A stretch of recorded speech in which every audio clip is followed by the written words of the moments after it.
E aí, galera, sejam bem-vindos a mais uma aula. E hoje, gente, vamos falar aqui sobre a relação entre os conjuntos. Dando um spoiler para vocês, só para vocês saberem, é isso aqui, ó. O A, ele, por exemplo, né, está contido em B? Você sabe responder essa pergunta? O A, ele está contido em B? Se você não sabe, tá tudo bem, beleza? A gente vai aprender hoje isso. E para não dar spoiler, como sempre, né? Uma tradição. Hoje quem tá aqui é o Newton me ajudando, né? A tampar a tela full size, como sempre. E simbora, vou tirar ele agora aqui da frente. Olha só, podemos relacionar os conjuntos com as notações. E aqui a gente tem as notações. Agora, o que significa isso, né? Vamos lá, primeiro aqui. Ah, não, se bem que eu botei uma tabela abaixo, né? Eu vou falar isso aqui não, calma, não vou dar spoiler ainda dos nomes. Então a gente tem essas notações que a gente utiliza para poder relacionar os conjuntos, que basicamente é para dizer se, por exemplo, dois conjuntos eles têm os elementos iguais, ou então só tem um elemento que está presente em um e o outro elemento não está presente, esse tipo de coisa. Mas vamos ler aqui agora na tabela que eu fiz, né, que realmente é a melhor forma de explicar para vocês. Então, primeira notação que parece um se chama pertence. A gente vai ler como pertence.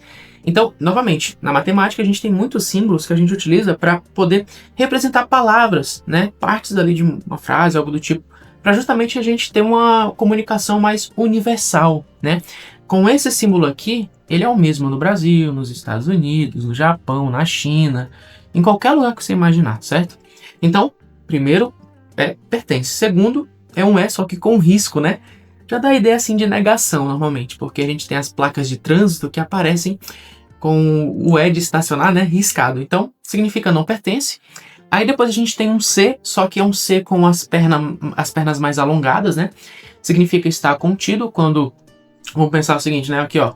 A boca do jacaré está virada para qual direção? Para a esquerda, né? Então, a gente lê como está contido. Opa, a boca do jacaré agora está virada para a direita. Então, a gente vai ler como contém, beleza? Agora a gente tem esse aqui, ó, a boca do jacaré olhando para a nossa esquerda, significa... se bem que eu acho que eu tô vacilando aqui, né, galera? Eu acho que eu vacilei. A boca do jacaré aqui, na verdade, está virada para a direita. Aqui é a direita. Mas não tem problema não, vocês já vão entender, né? Então tá aqui, ó, para a direita está contido, para a esquerda contém, para a direita com o risco significa não está contido, e para a minha esquerda, tá? Com o risco significa não contém. Agora, como é que a gente utiliza isso aqui na prática, né? Para exemplificar, vamos primeiro ver esses conjuntos aqui, tá? Conjunto A, conjunto B e conjunto C. Conjunto A tem alguns números pares, eu não coloquei todos, tá? Eu só escolhi os que eu queria, que são os primeiros aqui, e coloquei. No B, a gente tem literalmente a sequência 1, 2, 3, 4, 5. Coloquei porque eu quis também. E a C, a gente tem números ímpares, beleza? Recapitulando aqui para vocês, e ele tá até um pouco desorganizado também aqui, ó, os ímpares. Mas, lembrando vocês, tá? Não tem uma ideia, uma regra de como criar isso. Eu criei porque eu quis dessa forma, e provavelmente os números que vocês forem lidar também vão ser distribuídos dessa forma. Não se preocupe muito, mas por que assim? Esse tipo de pergunta você não deve fazer, você só deve identificar quais são os elementos que estão em cada conjunto. Pronto. Identificou? Vamos falar agora sobre algumas formas de identificar, né? Por exemplo, o conjunto A, me digam se faz sentido, tá? Eu posso dizer que o conjunto A, não melhor, não vou começar com isso não. Vou pegar aqui um elemento do conjunto A, vou pegar o número 4. Gente, o número 4, ele pertence ao conjunto B? Sim. Por quê? Por que pertence? A gente vai utilizar esse símbolo de pertence e não pertence com os elementos. Então, por exemplo, quando eu pego o número 4 do conjunto A e pergunto se ele pertence ao B, eu quero saber o seguinte: o elemento que está em A, ou então, melhor, né? O elemento que eu tirei do conjunto A, que é o 4, ele está presente no conjunto B? Sim, está presente. Então isso é verdadeiro. Agora, se eu pegar, por exemplo, dizer o seguinte, eu vou pegar um número do elemento A, o 10. O 10 pertence ao B? Não. Por quê? O B, no conjunto B, não tem 10. Porém, se eu falasse em 10, pertence ao A, Opa, aqui tá correto, viu? Aqui não tem problema porque o 10 realmente está no conjunto A. Então, essa é a forma que a gente utiliza. Então, como é que seria o correto, né, para escrever aqui? Seria assim, ó, 10 não pertence ao B. Beleza? Vejam com calma essa parte, tá? Porque normalmente as pessoas bugam bastante aqui. Agora, vamos para diferente? Vamos trabalhar agora com esse símbolo aqui, ó, está contido. Galera, o conjunto A, quando eu falo agora está contido e não está contido, eu pego o elemento todinho, tá? O elemento todinho não, o conjunto todinho.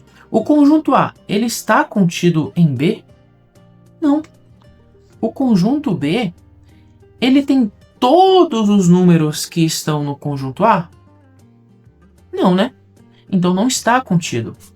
E eu posso dizer que o conjunto A, ele contém o B? Lembrando, tá? Contém é o que mesmo? É esse aqui, ó. Contém é o contrário. Ou seja, o conjunto A, ele tem os números do conjunto B dentro dele? Não. Tá bom. E eu posso então dizer que o conjunto A, olha só, não está contido em B? Ah, eu posso dizer isso. É verdade, o conjunto A ele não está contido em B. E eu posso dizer também que o A ele não contém B? Com certeza, porque não contém. Então, percebam que essa questão do símbolo que a gente vai usar, contém, não contém, está contido, pertence, depende muito do contexto, né? Percebam que a parte aqui de pertence, não pertence, eu pego um elemento e comparo com um conjunto. O está contido, contém, não está contido e não contém, eu utilizo pensando no conjunto completo.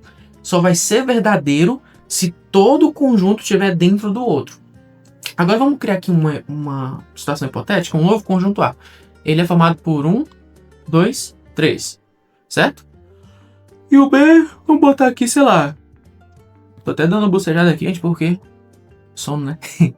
Aqui é 1, 2, 3, 4, 5. Os 5 primeiros números da nossa sequência aqui.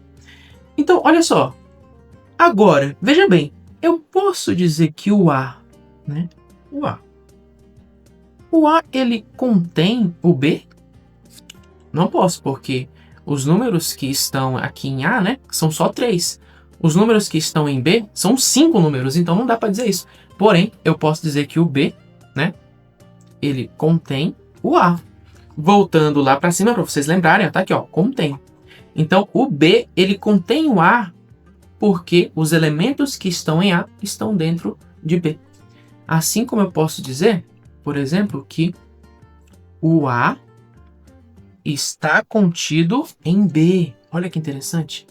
Essa frase, o A está contido em B, quer dizer que o A está presente em B.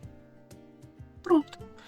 Então, aqui, só para a gente botar, né? Aqui está errado, aqui está certo e aqui está certo também. Belezinha? Então tá aí. É assim que a gente faz para entender essa parte aqui de contém, não contém, está contido, beleza? Outro detalhe importante. Quando um elemento, ele tem um elemento não, desculpa. Eu estou só falando de elemento hoje, cara. Tô botando na minha cabeça que é só elemento. O conjunto A, quando o conjunto A tem exatamente os mesmos números, vamos supor que o conjunto A tivesse 1, 2, 3, 4, 5. Ou então, bagunçado, 2, 3, 4, 5, por exemplo, tudo bagunçado.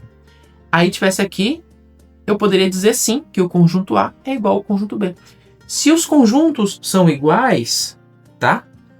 A gente tem uma relação de igualdade, tá bom? Relação de igualdade. Novamente, relação de igualdade só acontece quando os elementos de um conjunto estão no outro conjunto. E são todos os elementos, todos eles são iguais. O conjunto A não tem um número a mais do que o item B. Não, eles têm a mesma quantidade de números e são os mesmos. Então, bota aqui igualdade, beleza? Outro detalhe importante aqui, quando a gente está falando, né? Quando eu digo, por exemplo, que o A ele está contido em B, sabe o que eu posso falar sobre o A? Sabe o que o A é do B? É um subconjunto. É um subconjunto de B. Então, lembrem-se dessas coisas, tá? Esses aqui são os detalhes que eu estou passando a mais. Relação de igualdade quando é tudo igual nos conjuntos. E quando um conjunto, né, ele está contido completamente em outro conjunto maior, ele é um subconjunto daquele outro conjunto. Então tá aí Muito obrigado, a gente, por quem assistiu a aula até aqui. Espero que tenha ajudado vocês. Utilizem os comentários desse vídeo para poder compartilhar informações, se ajudar, certo? Considerem, novamente, como eu sempre falo, os comentários do meu canal, pensem que é como se fosse um fórum. Se ajudem, levantem dúvidas. Se tiver tido algum problema aqui na aula, apontem nos comentários, beleza? E assim vocês vão se ajudando, a gente vai criando uma comunidade aqui, certo? Então, sempre que puder, comente, fale sua dúvida, ajude os outros que você puder ajudar nos comentários. Sempre que eu puder ajudar também, eu ajudo. E é isso, tá, galera? Então, muito obrigado por quem assistiu a aula até aqui e eu vejo vocês na nossa próxima aula.